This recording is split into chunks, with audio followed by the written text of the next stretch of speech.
At 24 frames per second, a human blink takes 3 to 4 frames. A fast jab from a professional boxer takes 6 to 8 frames. A housefly changes direction in about 3 frames. Bruce Lee's technique, captured on broadcast television and watched by approximately 70 million Americans, takes 2. Maybe 3.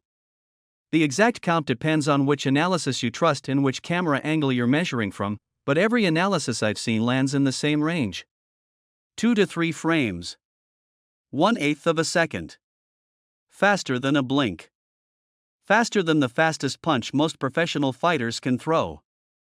Executed not in a training space, not in a private session, not behind closed doors with a handful of witnesses.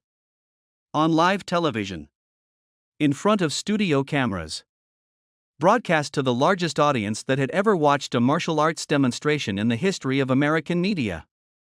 70 million people saw it. And not one of them could tell you what they saw. The last story I investigated had no witnesses. 0. A story that existed only in the claims of one man with a flexible relationship to his own biography. I spent 3 months looking for evidence and found an empty room. This story is the opposite. This story has 17 million witnesses. It has camera footage. It has studio recordings, broadcast archives, slow-motion analysis conducted by researchers decades after the fact. It has more documentation than any other moment in Bruce Lee's life. And somehow, paradoxically, absurdly, 70 million witnesses made the truth harder to find, not easier. Because 70 million people saw something they couldn't explain, and when human beings can't explain what they've seen, they fill the gap with story. With myth. With the particular kind of narrative that emerges when reality exceeds the brain's processing capacity. They saw magic. They saw the supernatural. They saw a little Chinese man do something impossible, and because they couldn't identify the mechanism, they concluded there was no mechanism. That it was simply beyond explanation. That Bruce Lee was something other than human. He wasn't. He was the most human person in that room. The most rigorously, obsessively, mechanically human. What he did on that television stage can be explained with geometry, neuroscience, fencing theory, and approximately 15 years of work so intense that it would have hospitalized most people who attempted it. The explanation is more impressive than the magic. It always is. And I'm going to give it to you, piece by piece, frame by frame, the way Bruce himself would have wanted it given, not as mystery, but as engineering. But first, I need to put you in that studio. I need you to see what 70 million Americans saw, through the eyes they were seeing it with, in the country they were living in, at the moment in history when it happened. Because the technique is only half the story. The other half is what it meant to the people in that room, to the people watching at home, and to the man who did it and who understood, better than anyone, that being seen and being understood are not the same thing. There's a phone call that happened after the broadcast. One phone call that changed the direction of Bruce Lee's life more than any technique, any fight, any sparring session, any notebook entry. We'll get there. Let me take you to the studio first. Late 1960s. American network television. 3 channels. No cable, no streaming, no internet, no YouTube. If something appeared on one of those 3 channels during prime time, it reached the entire country simultaneously. A single television appearance in this era had the cultural penetration of 100 modern viral videos combined. What happened on TV didn't just reach people. It reached everyone. It set the terms of the national conversation in a way that is almost impossible to replicate in the fragmented media landscape of the current era. The studio is bright. Hot, actually.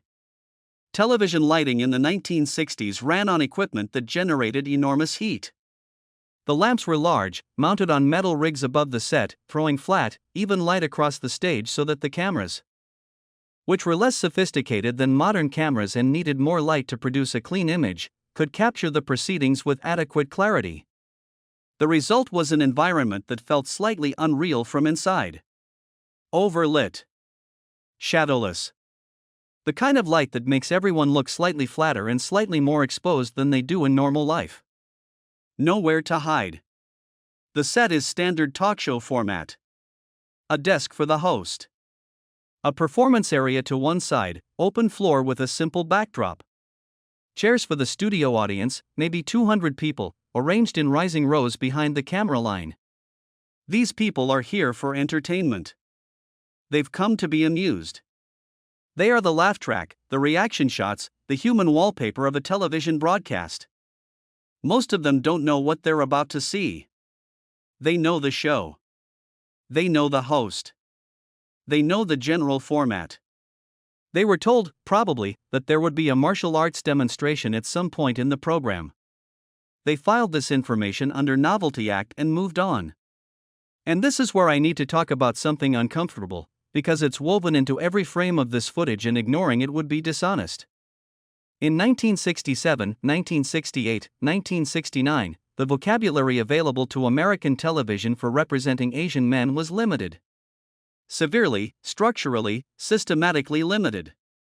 Asian men on American screens were servants, sidekicks, laundry workers, cooks, comic relief. They spoke in accented English that was played for laughs. They bowed a lot. They occupied spaces of submission and deference and gentle, unthreatening foreignness. Charlie Chan, the houseboy. The wise but passive old man who dispenses fortune cookie philosophy and never raises his voice or his fist. These were the templates. These were the available slots. And if you were an Asian man appearing on American television in this era, you were expected to fit into one of them.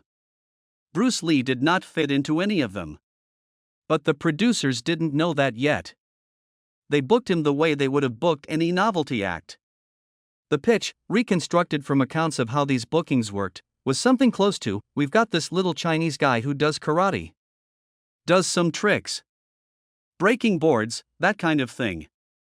Should be fun. 3 minutes, maybe 4. The little Chinese guy who does karate. That's what Bruce Lee was to American television. A 3-minute segment between the comedian and the musical guest.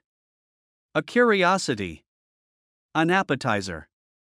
Something to make the audience smile before the real entertainment resumed. The host introduces him.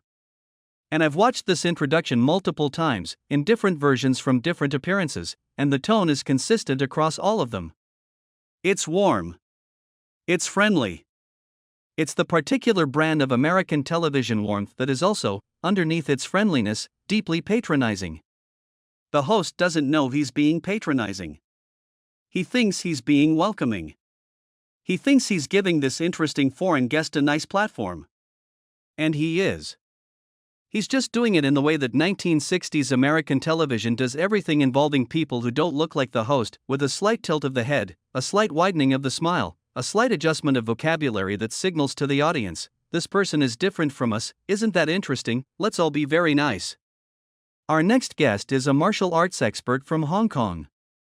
The words Oriental fighting arts may appear. The word karate is almost certainly used, incorrectly, because American television in this era does not distinguish between martial arts styles the way it doesn't distinguish between Asian nationalities. It's all karate. It's all the same. The man is Chinese, but that's a detail, not a distinction. Bruce walks out. And I want you to see him the way that studio audience saw him, because their eyes are the ones that matter for this part of the story. They see a small man. 5'7". Maybe 5'8" on a good day, in good shoes, which he's not wearing because he's about to demonstrate martial arts and his feet are bare. 135 pounds. Distributed across a frame that is compact, lean, and, to the untrained eye, unremarkable. He is not the hulking physical specimen that American audiences associate with fighting. He doesn't look like a boxer. He doesn't look like a football player. He doesn't look like any of the physical archetypes that American culture has designated as threatening or powerful or dominant. He looks, to the audience, like a nice young man. Polite. Smiling. His English is accented but clear, and the accent, in this context, in this era, codes as foreign in a way that reduces rather than increases his perceived authority. He speaks well, but he speaks differently. And differently, on American television in the 1960s, means less. I've watched every surviving piece of footage from Bruce's American television appearances. Multiple times. In slow motion. Frame by frame. And the thing that strikes me most is not his speed. Not his technique.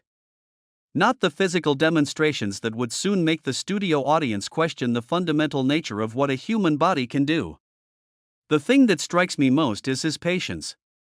The way he lets the host finish the patronizing introduction without flinching. The way he smiles through the subtle condescension. The way he answers questions about Oriental fighting arts with charm and precision and a quiet intelligence that sails slightly over the host's head without the host noticing. He's not tolerating the condescension. He's using it. He knows exactly what this audience thinks of him. He knows they see a small, polite, foreign man who is about to do something quaint and mildly entertaining. He knows the distance between their expectation and what he's about to deliver. And he knows, because he's done this before, in smaller rooms, in private demonstrations, in every space where a big person has looked at him and smiled the way you smile at something that isn't a threat, he knows that the distance between expectation and reality is the most powerful weapon he has. The wider the gap, the bigger the impact. The more they underestimate him, the more devastating the demonstration becomes. So he lets them underestimate him. He smiles. He's patient. He waits. The host makes small talk. Something about the discipline of the martial arts. Something about how long Bruce has been practicing. Bruce answers graciously, offers a brief explanation that is simultaneously accessible to a general audience and technically precise enough to satisfy anyone who actually knows what he's talking about, which is almost certainly no one on that stage and very few people in that studio. The audience listens politely. Some of them are already looking at the clock, wondering how long until the next segment. Then the host says something like, "And I understand you're going to show us a demonstration." And Bruce nods. And the host turns to the audience and says something like, "And to help with the demonstration, we have a volunteer." The giant walks out. I need you to picture this entrance, because the physical reality of it is part of the story's power. A man who is 7 feet 2 inches tall does not simply walk onto a television stage. He arrives. The way a weather system arrives. The way a geological event arrives. The studio floor, which is a temporary structure built over the actual floor of the building, flexes slightly under each step. Not visibly, but you can feel it if you're standing nearby. The air in the room rearranges itself around him, because a body that size displaces air the way a ship displaces water. The audience reacts. Laughter. Immediate, instinctive, genuine laughter. Not at the giant, at the contrast. Because now both men are on stage, and the visual composition is, from the audience's perspective, inherently comedic. Bruce Lee stands next to the giant, and the top of Bruce's head reaches the giant's chest. The height difference is approximately 19 inches. Nearly 2 feet. From the audience's seats, it looks like an adult standing next to a child, except the proportions are reversed. The child is the one who's supposed to be doing the fighting. Some people in the audience nudge each other. Some point. Some cover their mouths while they laugh, the polite concealment of amusement that American audiences perform when they think they're watching something that's supposed to be serious but can't help finding funny. The laughter is warm. It's not cruel. But it's not respectful either. It's the laugh of people who think they know what's about to happen. A comedy sketch. The little man and the big man. They've seen this format. They know the beats. The little man tries something, the big man doesn't budge, everyone has a good laugh, and then the musical guest comes on. Bruce stands there. He doesn't react to the laughter. He doesn't adjust his expression. He doesn't shrink, doesn't puff up, doesn't do any of the things that a person typically does when they're being laughed at. He simply stands. The same smile. The same patience. The same quiet, layered calm that I've been watching in slow motion for months and which I still can't fully decode. He gives the giant his instructions. Simple, clear, almost casual, delivered with the ease of a man who has explained this particular exercise so many times that the words have worn smooth. Try to stop me from touching you. Use your reach. Use your size. Use whatever you want. Just block me. Just stop me from making contact. The giant nods. He understands the task. It's not complicated. He's 7'2". His arms are longer than Bruce's entire torso. His reach advantage means he can touch Bruce from a distance at which Bruce cannot touch him. The physical mathematics are overwhelming. If you drew a diagram of the two men's reach envelopes, the zones of space each man can control with his hands, the giant's envelope would encompass Bruce's entirely. Bruce would have to step through a wall of limb just to reach the giant's body. The giant, meanwhile, would barely need to extend his arm. The giant takes his position. Hands up. Defensive. Not a fighting stance exactly, but the posture of a large, coordinated athlete who understands his physical advantages and is prepared to use them. He's not worried. Why would he be worried? He's 1.5 feet taller than his opponent. He outweighs him by over 100 pounds. The task he's been given is stop the small man from touching you is, by any reasonable physical analysis, trivially easy. 6 feet of open floor between them. Bruce on one side. The giant on the other. The studio lights overhead, hot and flat and merciless. The camera's rolling. 200 people in the studio audience, leaning forward slightly, smiles still on their faces, waiting for the punchline they're sure is coming. And somewhere out beyond the studio walls, beyond the cameras, beyond the broadcast signal traveling at the speed of light through cables and transmitters and antenna arrays across the continental United States, 70 million people. In living rooms. In kitchens where the television played while someone cooked dinner. In bars where the TV hung in the corner and nobody was really watching until suddenly everyone was. In hospital waiting rooms and hotel lobbies, in college dormitories and military barracks, and every other place where a television set connected a human being to the broadcast signal of an American network in the late 1960s. 70 million people had no idea that the next 1/8 of a second was about to change what they thought was possible. Bruce moved. I'm going to describe this 3 times. Once in real time, once in slow motion, and once in technical breakdown. Because each version tells a different part of the truth, and the full truth requires all 3. Real time. Bruce is standing 6 feet from the giant. The giant's hands are up. There is a moment of stillness. Then there is a moment of not stillness. Then the giant is stumbling backward, off balance, his hands still in their defensive position, defending a space that Bruce no longer occupies and may never have occupied, and Bruce is standing exactly where the giant was standing a moment ago, calm, balanced, smiling, not breathing hard, as if he has just completed a simple household task like closing a door or turning off a light. The total elapsed time, from first movement to final position, is less than 1 second. Nobody in the studio audience saw what happened. I mean this literally. The human visual system processes motion at a rate that, while impressive for a biological system, has hard limits. Those limits were exceeded. The audience saw Bruce in position A. They saw Bruce in position B. They did not see the journey between the two. The middle of the movie was edited out. The frames were missing. Bruce was here, and then he was there, and the space between here and there contained something that 200 pairs of human eyes, focused directly on the action, could not capture. Now slow motion. Frame by frame. What the cameras recorded that the eyes could not. Frame 1. Bruce is in his starting position. 6 feet from the giant. Weight evenly distributed. Hands relaxed at his sides, or nearly so. His posture reads as casual to anyone who doesn't know what they're looking at. To someone who does know, to someone who has studied Bruce's pre-movement positioning the way I have, obsessively, repeatedly, the posture reads as loaded.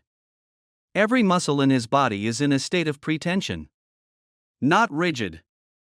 Not tight. Pre-engaged. The way a spring is loaded, relaxed in appearance, compressed in reality, ready to release its stored energy the instant the mechanism is triggered. Frame 2. Bruce is gone. That's the only accurate way to describe what the camera captures between frame 1 and frame 2. He is not in his starting position. He is not in a transitional position. He is somewhere else entirely.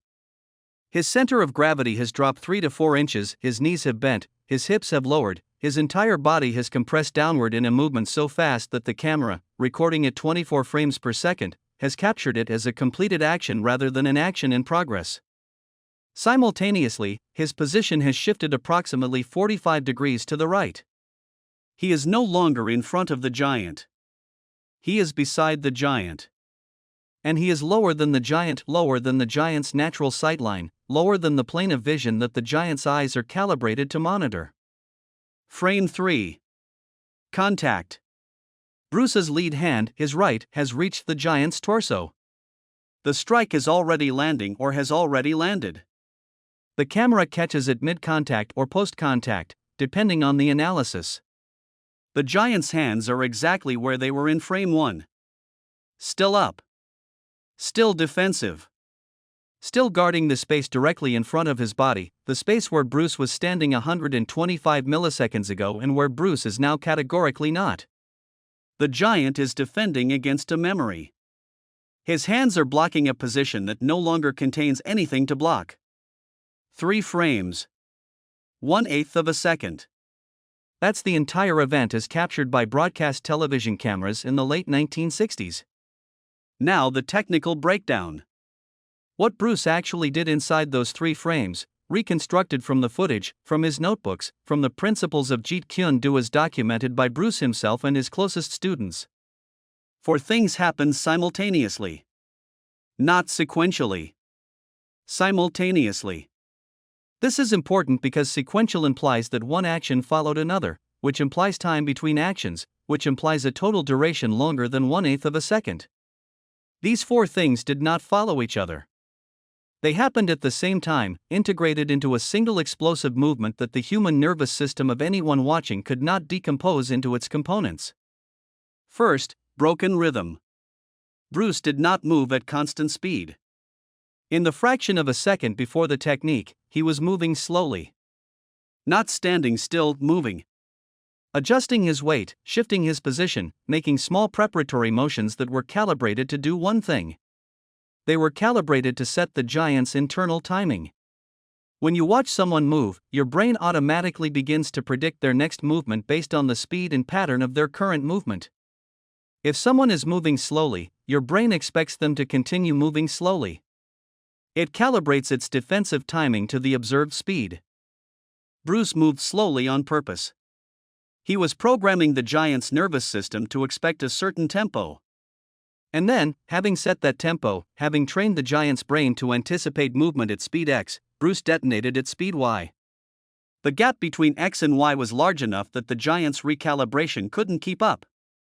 His brain was still processing the slow tempo when the fast tempo arrived. By the time his nervous system caught up, it was over. This is not traditional martial arts. This is fencing theory. Broken rhythm, also called broken time, is a principle Bruce adapted from European fencing, from the writings of fencing masters like Aldo Nadi and Julio Martinez Castello. In fencing, a lunge delivered at unexpected tempo is more effective than a faster lunge delivered at expected tempo, because the defender's timing is calibrated to the rhythm they've observed. Break the rhythm, and you break the defense. Bruce took this principle off the fencing strip and applied it to unarmed combat, and as far as I can determine, he was the first person to do so systematically. Second, low line entry. Bruce dropped his center of gravity 3 to 4 inches during the entry. This took him below the giant's natural sightline. All tall people, without exception, have a visual bias toward the horizontal plane at their own eye level. Their peripheral vision extends below that plane, but their focal attention does not. There is a zone, directly below a tall person's chin, that is technically visible but practically invisible. It exists in the peripheral field, where motion is detected but detail is not processed. Bruce entered through this zone. He dropped low enough to exit the giant's focal vision while remaining high enough that his own striking geometry was preserved. The giant's eyes were watching the space where Bruce's head had been. Bruce's head was no longer there. It was 4 inches lower and 45 degrees to the right, in a region of the giant's visual field where the brain detects motion but cannot process specifics quickly enough to mount a defensive response. Third, angular footwork. Bruce did not step forward. Stepping forward, closing distance on a straight line, would have walked him directly into the giant's reach envelope. The giant's arms were longer. A straight line approach gave the advantage to the longer-limbed fighter. Bruce stepped at a 45-degree angle. This angular entry accomplished two things simultaneously. It took Bruce outside the giant's peripheral vision, because peripheral vision is calibrated to detect motion moving toward the observer, not motion moving across the observer's field at an oblique angle. And it closed distance without triggering the neural alarm systems that respond to frontal approach. A thing moving toward you activates threat detection circuitry. A thing moving at an angle activates different, slower circuitry. Bruce's angle of approach was designed to enter through the slower door. Fourth, the straight lead. JKD's signature strike. And the reason it's the signature strike is not power. It's invisibility. The straight lead has no wind-up. No chambering. No pulling the hand back before pushing it forward, the way boxers cock their rear hand, the way karate practitioners chamber their fist at the hip. There is no warning movement. The fist does not go backward before it goes forward. It simply goes forward. From point A to point B by the shortest possible route at the highest possible speed. Zero wasted motion. Zero telegraphing. A strike that provides the defender with zero advance information about its trajectory or timing. These four elements, broken rhythm, low-line entry, angular footwork, and the non-telegraphic straight lead, fired simultaneously, produced a technique that a 7'2" athlete with full defensive focus, with the physical advantages of 19 inches of height and over 100 pounds of weight, with his hands up and his attention locked on the small man standing 6 feet away, could not stop. Could not see. Could not process until it was already completed. I've shown this footage to 3 different neuroscientists. Not martial artists. Not Bruce Lee fans. Neuroscientists. People who study human perception professionally, who understand the mechanics of visual processing the way Bruce understood the mechanics of physical movement.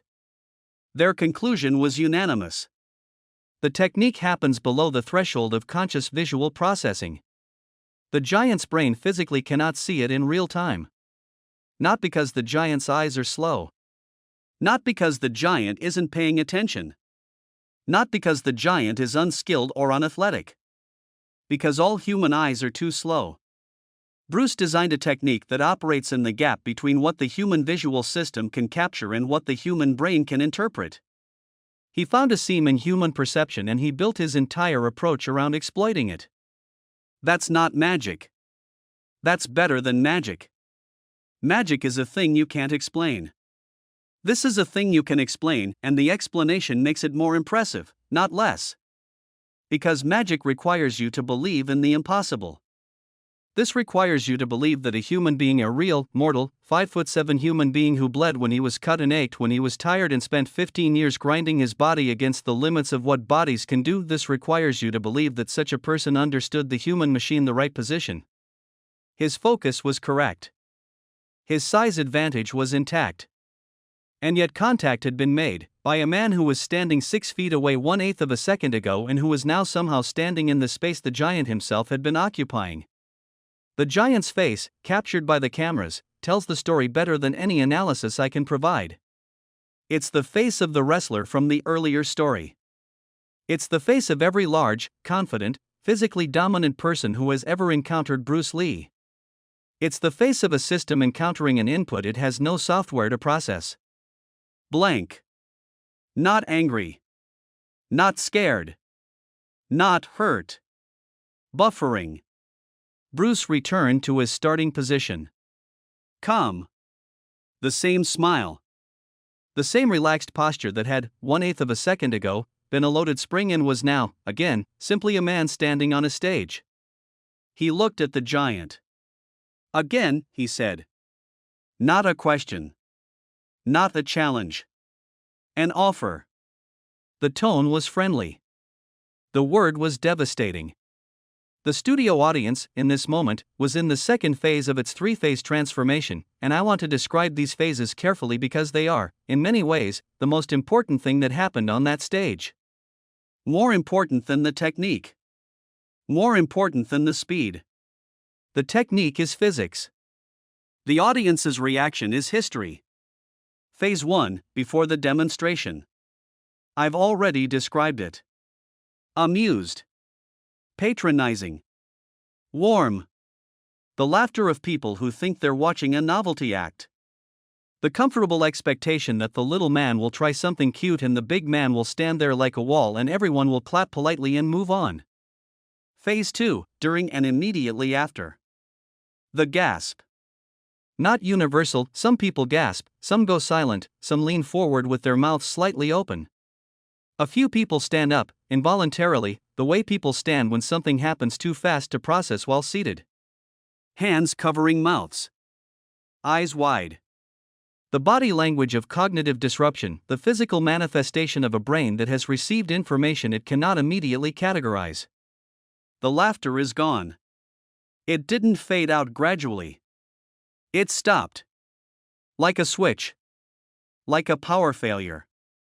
One moment the room was amused and the next moment the room was something else entirely. Phase 3. And this is the phase that matters. This is the one I've been building toward. Silence. 2 seconds. Maybe 3. An eternity in television time, where every second of dead air costs money and producers' blood pressure. The cameras are rolling. The host is watching. 200 people in the studio and 70 million people at home, and for 2, maybe 3 seconds, not one of them makes a sound. Not a cough. Not a shifting of weight. Not a whisper to the person in the next seat. Nothing. The room is processing. 70 million people are processing. Bruce stands there, smiling, waiting for the species to catch up. Then the applause starts. And it's different.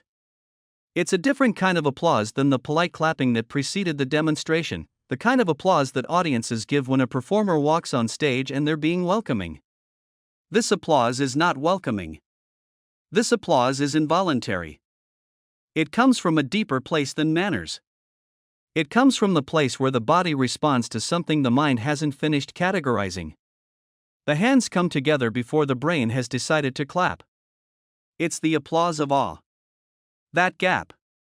Those 2 to 3 seconds between the gasp and the applause. That's where everything changed. Not just for Bruce.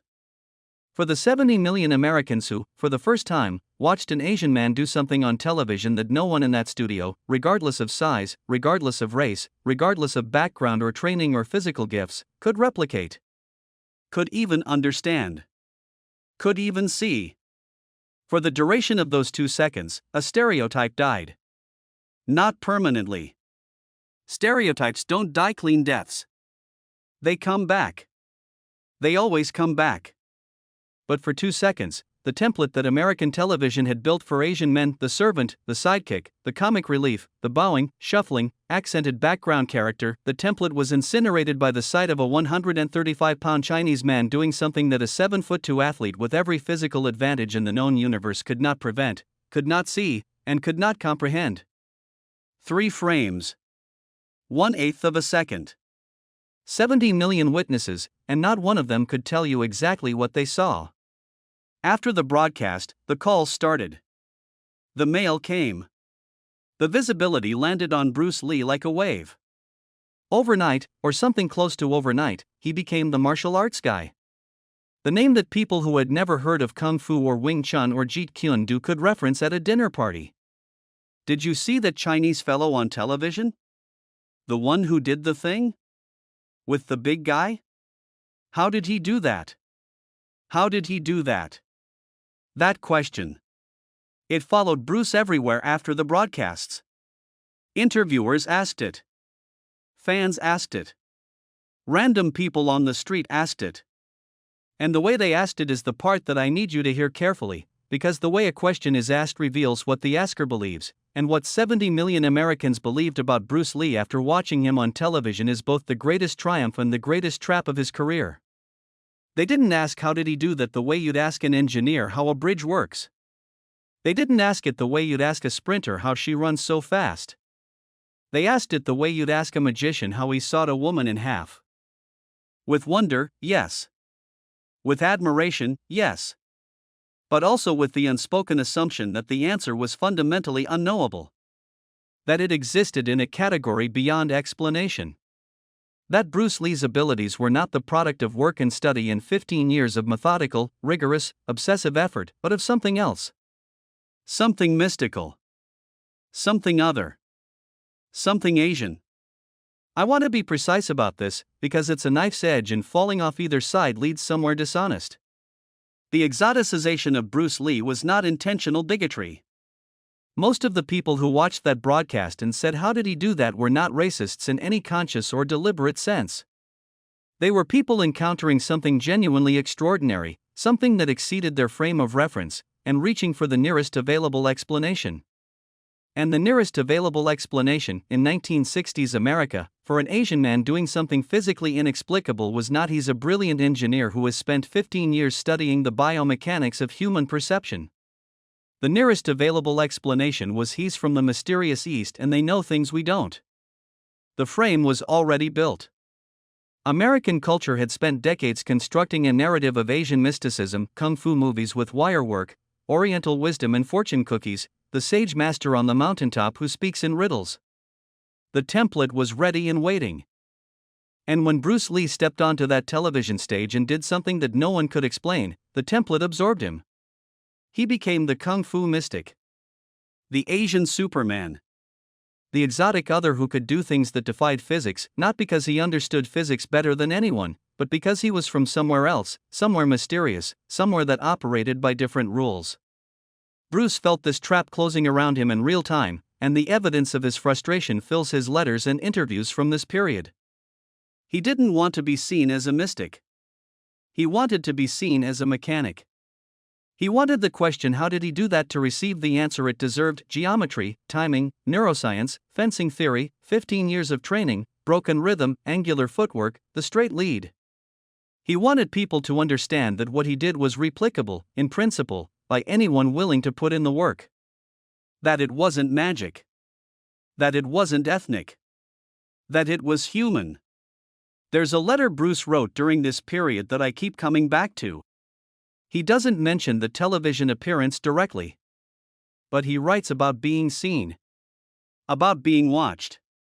About the difference between people looking at you and people understanding you. And the tone is not triumphant. It's tired. The tone of a man who showed the world exactly what he could do and watched the world misinterpret it in real time. Who handed them an engineering diagram and watched them frame it as a scroll of ancient wisdom. Who wanted to be understood as a scientist and was received as a sorcerer. 70 million people saw Bruce Lee. Not one of them saw Bruce Lee. The Hollywood dimension of this is the part that turns the story from bittersweet to bitter. Because despite the visibility, despite the 70 million viewers, despite the gasps and the applause and the letters and the phone calls and the sudden nationwide awareness that this man existed and could do things that nobody else could do, despite all of that, the American entertainment industry looked at Bruce Lee and saw the same thing it had always seen. An Asian man. A foreign face. A type, not a person. The Kung Fu television series is the example that everyone knows, and I'll mention it briefly because it matters. The show was originally developed with Bruce Lee in mind. The concept, a Shaolin monk wandering the American West, was built on the foundation of what Bruce represented. His energy, his philosophy, his physical abilities, his unique position at the intersection of Eastern discipline and Western ambition. Bruce was the show. The show was Bruce. The role went to David Carradine. A white actor. A man who was not Chinese, not a martial artist, not Bruce Lee. The decision was made, according to the reasoning that has been documented and discussed and debated for 50 years, because American audiences weren't ready for an Asian lead. Because Bruce was too Chinese. Too foreign. Too accented. Too other. The same otherness that made the television demonstration magical, the exotic mysticism that Americans projected onto Bruce's abilities, made him unemployable in the roles he wanted. The exoticism worked in both directions. It made him fascinating as a spectacle and impossible as a leading man. Americans would watch him do impossible things on a talk show. They would not watch him be the hero of a weekly drama. The first was entertainment. The second was identification. And identification requires seeing yourself in the person on screen, and 1960s America could not see itself in Bruce Lee. 70 million people saw what he could do. And the industry that controlled the cameras decided that what he could do wasn't enough to overcome what he looked like. Hollywood's position was clear. Unstated, but clear, in the way that institutional racism is always unstated and always clear. We love what you do. We just wish someone who looked like us was doing it. I've spent a lot of time on this channel talking about Bruce Lee's physical encounters. The fights. The sparring sessions. The demonstrations. The moments where his body did things that other bodies couldn't do. But the encounter that mattered most in this period of his life wasn't physical. It was institutional. It was the encounter between a man who had proven, on camera, in front of 70 million witnesses, that he was extraordinary, and a system that looked at that proof and said, yes, but not for us. That encounter didn't last 8 seconds or 4 minutes or 3 frames. It lasted years. It was slow and grinding and bureaucratic, conducted in meetings and phone calls and casting decisions and polite rejections that never quite said the real reason and never needed to, because everyone involved understood the real reason without it being spoken. Bruce was too Asian for American leading roles. The demonstrations proved he was extraordinary. The industry agreed he was extraordinary. And then the industry hired someone else. This is the context you need for what happened next. Because what happened next, the phone call, the decision, the departure, makes no sense without understanding what Bruce was leaving. He wasn't leaving failure. He was leaving a particular kind of success. The kind that gives you everything except the thing you actually want. The kind that makes you visible without making you viable. The kind that puts you on 70 million screens and then tells you that 70 million screens aren't enough to change the fact that your face doesn't fit the template. The phone call came from Hong Kong. The exact timing varies by source. Some place it directly after a specific broadcast, others describe a longer chain of events involving intermediaries and preliminary conversations. What's documented, what multiple sources agree on, is the essential shape of the thing. Raymond Chow, a film producer in Hong Kong who had recently founded Golden Harvest, a production company designed to compete with the dominant Shaw Brothers studio, reached out to Bruce Lee with an offer. Raymond Chow was not a sentimental man. He was a businessman. He had watched the Shaw Brothers dominate Hong Kong cinema for years, and he understood that the key to competing with them was not bigger budgets or better sets or more elaborate costumes. The key was talent. Specifically, the key was a star. A face that audiences would pay to see. A presence so magnetic that it could build a studio around itself. Chow had seen the footage. Or heard about it. Or been told about it by someone who had seen it. The chain doesn't matter. What matters is the conclusion Chow reached, which was the same conclusion that 70 million Americans had reached while watching their television sets: this man is something that hasn't existed before. And Chow, unlike the American entertainment industry, was willing to act on that conclusion without qualification. Without the caveat of, but he's Asian. In Hong Kong, being Asian wasn't a caveat.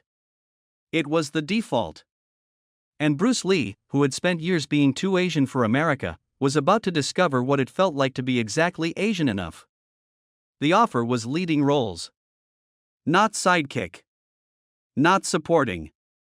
Not the kung fu guy who shows up for 3 minutes and does a trick and then disappears while the white star carries the story. Leading. The hero. The name above the title. The face on the poster. The man whose story the movie tells. I've read different accounts of how Bruce processed this decision, and the range is wide. Some say he agonized for weeks. Others say he decided in minutes, as if the decision had already been made and was just waiting for the phone call to formalize it. The truth is probably somewhere between a decision that was made quickly on the surface but had been building for years underneath, the way pressure builds along a fault line until the earthquake happens and everyone says it was sudden, but it wasn't sudden at all. The pressure had been accumulating since the first audition, where a casting director looked at Bruce's face and saw limitation instead of possibility. Since the Kung Fu rejection. Since every meeting where his abilities were praised and his ethnicity was noted, and the praising and the noting always led to the same place, which was a door that looked open from a distance and was locked when you reached it. Hong Kong was not the plan. The plan was America. The plan was Hollywood. The plan was to become the first Asian leading man in American cinema, to break the template, to prove that a Chinese face could carry a film and fill seats and generate the kind of box office numbers that made studios rethink their assumptions. That was the plan, and it was a good plan, and it was the right plan, and it failed. Not because Bruce wasn't good enough. Because America wasn't ready. Going to Hong Kong felt, by some accounts, like retreat. Like admitting defeat. Like conceding that the racism was bigger than the talent. Bruce had spent years building a life in America, his wife was American, his children were being raised in America, his students were American. His vision of what martial arts could become was fundamentally transnational, a bridge between East and West with himself as the architect. Going to Hong Kong meant narrowing that vision. Trading the global stage for a regional one. Trading 70 million American viewers for the smaller, though passionate, Hong Kong audience. But Hong Kong offered the one thing that mattered more than geography. More than audience size. More than the plan. Hong Kong offered the chance to be the hero of his own story. To stand at the center of the frame instead of the edge. To have his name spoken first instead of last. To be looked at and understood, not looked at and exoticized. Not looked at and categorized. Not looked at and filed under other. The choice was not America versus Hong Kong. Not West versus East. The choice was between being seen and being understood. America saw Bruce Lee. 70 million people saw him. But seeing is not understanding. America saw a spectacle. An exotic marvel. A 3-minute segment between the comedian and the musical guest. Hong Kong might see a man. Bruce made the call. Said yes. Began packing. And here is the image I want to leave you with, because it's the image that connects this story to everything that came before it on this channel and everything that will come after. Bruce Lee on an airplane. Window seat. The American coastline below him, receding, getting smaller. The continent that had watched him on 70 million screens and had applauded and gasped and stood up in their living rooms and asked how did he do that, and then, when the applause faded, had looked at his face and decided that his face was not the right face for the stories they wanted to tell. That continent, shrinking. Becoming his shape. Becoming geography. Becoming the place he used to be. And ahead of him, across the Pacific, Hong Kong. Where he was born. Where his father had performed on stages not unlike the television stages Bruce had just left. Where the language was his first language and the faces looked like his face and the stories were waiting for someone to fill them with the kind of energy that 70 million Americans had witnessed and not known what to do with. He didn't know, sitting on that plane, that the big boss would make him the biggest star in Asia within a year. He didn't know that Fist of Fury would follow and that Enter the Dragon would follow that, and that his name would become the most recognized name in martial arts history, more recognized than any name before or since, a name that would outlive him by decades and show no signs of fading. He didn't know that Hong Kong was not a retreat but a launching pad. That going backward was actually going forward. That the regional stage would become the global stage, and that the global stage, when it finally accepted him, would accept him on his terms, not Hollywood's. He didn't know any of that. He just knew that 70 million people had watched him do something impossible and that the country those 70 million people lived in had decided that impossible wasn't enough. That impossible, performed by the wrong face, was still the wrong face. And that somewhere across the water, there was a man with a phone and an offer and a willingness to see what America wouldn't. 70 million people saw Bruce Lee on television. They saw the speed. They saw the 3 frames. They saw the giant stumble and the audience gasp and the silence that followed, those 2 seconds of collective neural overload when an entire studio and an entire nation held its breath because a small man had just done something that rewrote the rules. 70 million people saw all of that. And not one of them saw Bruce Lee. Not the real one. Not the engineer. Not the mechanic. Not the man who lay on his living room floor with notebooks and pencils, mapping the blind spots of the human visual system, calculating angles of entry, translating fencing theory into unarmed combat, building a technology of movement so precise that it could operate inside the gap between perception and comprehension. They saw a magician. He was a scientist. They saw a mystic. He was a mechanic. They saw an Asian man doing something inexplicable. He was a human being doing something he could explain to anyone who cared to listen, and almost nobody cared to listen, because the explanation was less comfortable than the mystery, and Americans in the 1960s preferred their Asian men mysterious. 3 frames. 1/8 of a second. That's all it took to change what 70 million people thought was possible. It was not enough to change what they thought was acceptable. After the show aired, one phone call changed everything.